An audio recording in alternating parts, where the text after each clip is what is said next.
In the small town of Willow Creek, there was a little shop called Sally's Country Market, nestled between two large oak trees on Main Street. The market had been in Sally's family for generations, and Sally took pride in knowing each of her customers personally.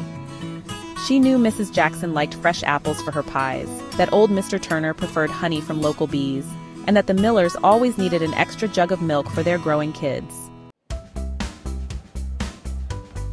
Each morning, Sally would greet her customers with a warm smile, asking about their families and listening to their stories.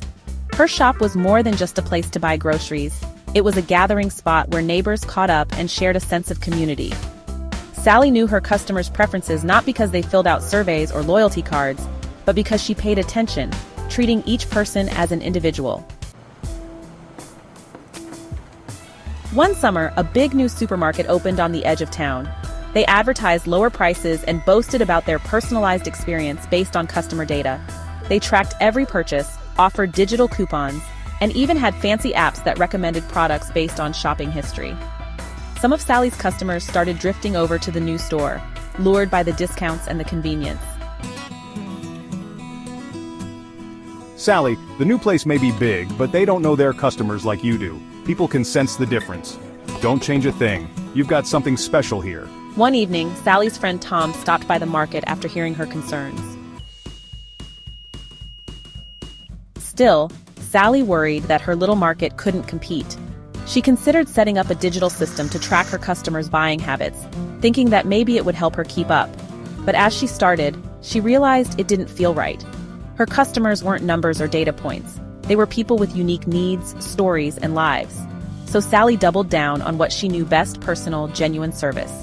She began hosting small events at the market, like pie tasting days, recipe exchanges, and meet the farmer afternoons.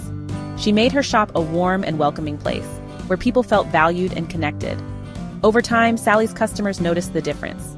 They returned to her market, drawn back by the sense of care and community that couldn't be replicated by data-driven discounts.